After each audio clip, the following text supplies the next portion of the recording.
6 years old. He stands 165 centimeters tall, weighing at 53.9 kilograms.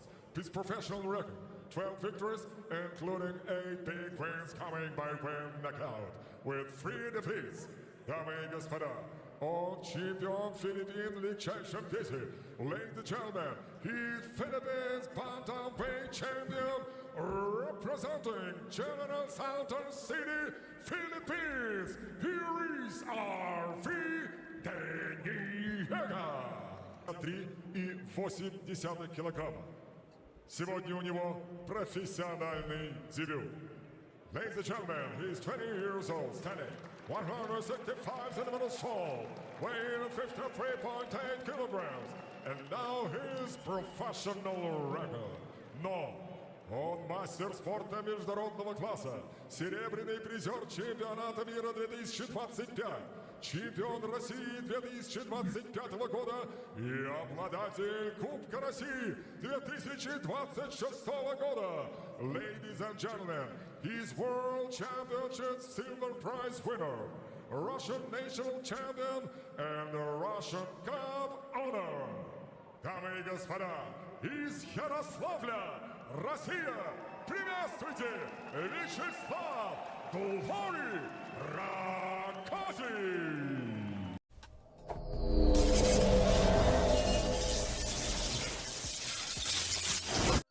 Kamusta mga idol? Narito na ang laban ng ating kababayan na si RB Deniega. Kontra ito sa Russian boxer mga idol na si Vyacheslav Ragozin. Ayan, naka black trunks dito ang ating kababayan mga idol. Naka white trunks naman itong Russian boxer. Isang 6 rounds po na bakbakan po ito. Ginanap ang bakbakan na ito mga idol sa VTV Arena, Moscow. Ayan, bago po pala ang kanilang bakbakan mga idol, may bit-bit na kartada itong ating kababayan na si RV Deniega na 12 na panalo, 3 ang talo, 8 tinapos sa knockouts. Yan, may alias pito na The Crusher. Isang southpaw po itong ating kababayan mga idol.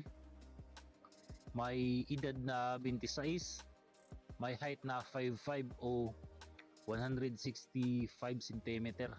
Tubong General Santos City po itong si RB Deniega. Samantalang ito pa lamang ang unang fight nitong Russian boxer mga idol sa professional boxing. May edad pa lamang itong 20 anyos. May height na 5'5" o 165 cm.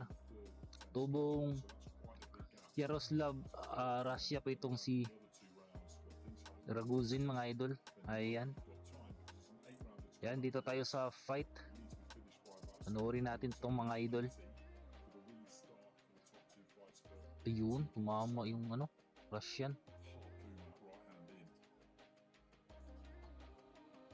Pro debut pa lang po nitong mga idol, mga nitong Russian. Pero kung tingnan mo yung galawan nito, grabe na. Mamaw na. Alam naman po natin itong mga Russian mga idol na batak din ito sa amateur. Kaya kapag mag-pro na sila, na talaga, magaling na. Ayun. Ayan, tumama yung left straight nitong Russian.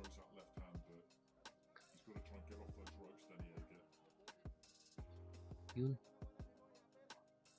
Pareho pong southpaw itong dalawang boksingero mga idol. Yun, grabe yung uppercut. Ayun, tumama din si nako, ang lakas nung patama ni Deniega mga idol, pero parang baliwala lang dito sa Russian fighter. Yan.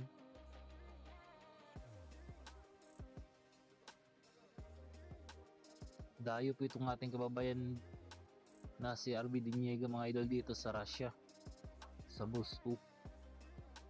Ginanap ang laban na ito. Yun.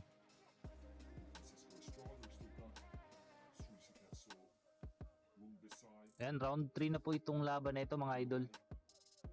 Schedule of 6 round fight po ito.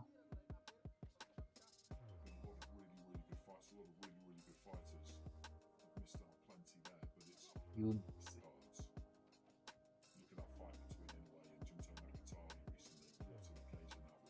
Yan, jab galing kay Diniega.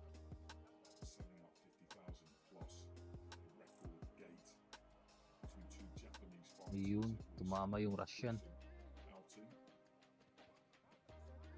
Ayun, tumama din si Diniega dun mga idol.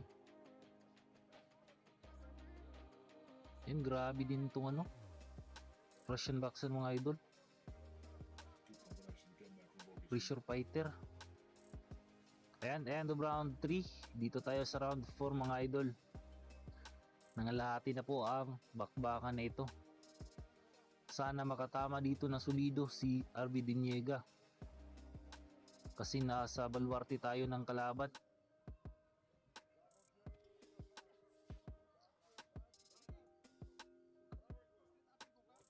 Dapat may knockout ito ng kababayan natin itong Russian fighter. Kaso ayun no, grabe. Parang turo kung bumira itong ano mga idol. Si Ragozin. Ayun, uppercut galing kay Diniega. Pero grabe yung balik ng Ragozin mga idol. Yun no, parang turo talaga. Walang pakialam, suntok ng suntok lang.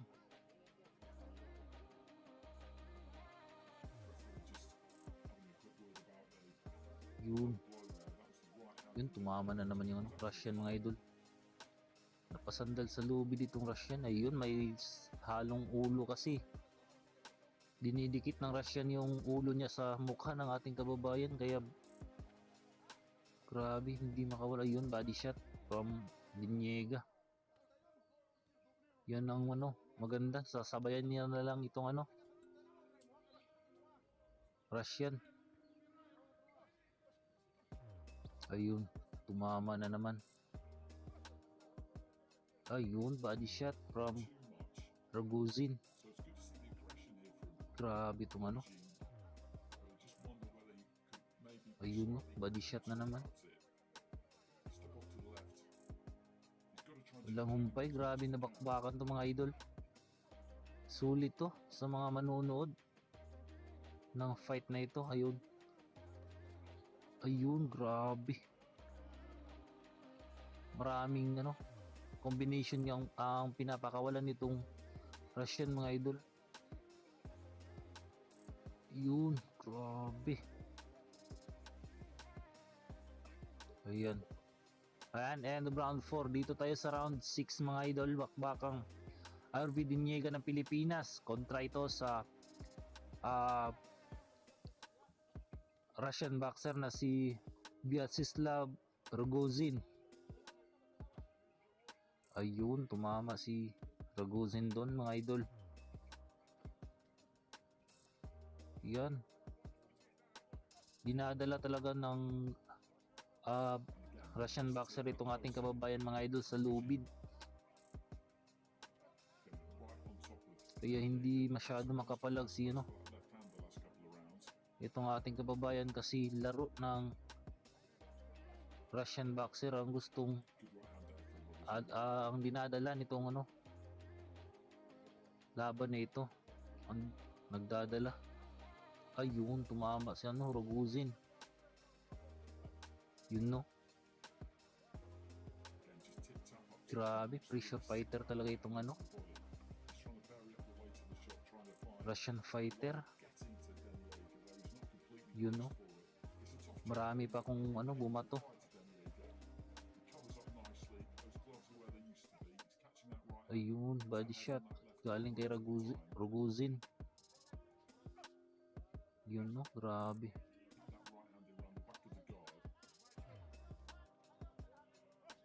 Ayun, tumama na naman. 20 anyos pa lang itong ano, Russian boxer, tapos pro debut pa lang, pero ganito na magano, ganito na ang laro niya. Kitang-kita mo talaga mga idol na batak ito sa amateur. Ayan, first time ako nakakita na nasa center ng ring ang laban. Ito yung ano, papabor talaga dito sa ating kababayan mga idol kapag nasa center of the ring ang laban. Hindi katulad, ayun no, tingnan nyo, hindi katulad nung dinadala siya sa ano, lubid. Wala talaga siyang ano dun, wala siyang laban dun kapag nasa lubid siya. Hindi tulad kung dito sa center ng ring ang kanilang laban, siguradong makakatama talaga ng ano. Ayan si Manny Pacquiao. Ayan, end of round 5. Dito tayo sa round 6 mga idol. Final round na po ito. Sana mapabagsak dito. Ito lang yung ano natin, pag-asa natin dito mga idol, na mapabagsak ni RB Diniega itong kanyang katunggali. Kasi pag hindi, delikado. Yun, bagsak si Diniega mga idol na ano, out balance. Yan, nasa ano tayo eh, teritoryo ng kalaban, kaya mahirap kung sa decision tayo umasa. Sana makatama ng solido dito si RB Diniega mga idol. Yun, tumama yung ano, kalaban. Yun, sayang yung lakas sana nung ano, bitaw ni Diniega, kaso lang hindi tumama. Grabe na bakbakan to mga idol. Dito pa lang sa round 6 nakikita ko na ano, na hindi dinadala na ng ano, ng Russian boxer itong ating kababayan sa lubid. Yun, eto na naman. Ayun yung ano, mga counter ni Diniega. Yun.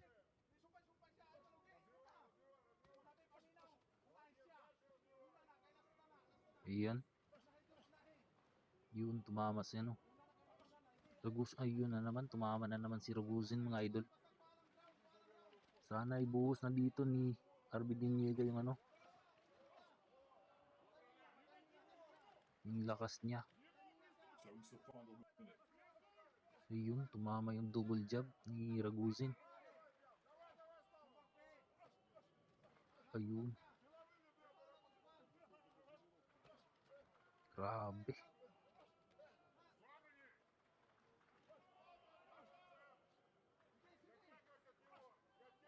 Parang ano na, parang bitirano na rin kung maglaro itong ano, si Raguzin mga idol.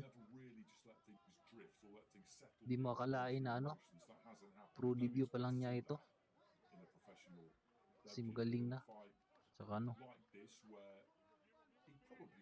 yun lang, nawala na yung ano niya, yung aggressive niya sa ano, yung dadalhin niya yung kalaban niya sa ano, sa lubid, at doon niya babanatan. Yan, end of the round. Yan, dito tayo sa decision mga idol. Delikado tayo dito. Nasa baluarte kasi tayo ng kalaban, kaya mahirap. Ayun na nga, panalo, talo tayo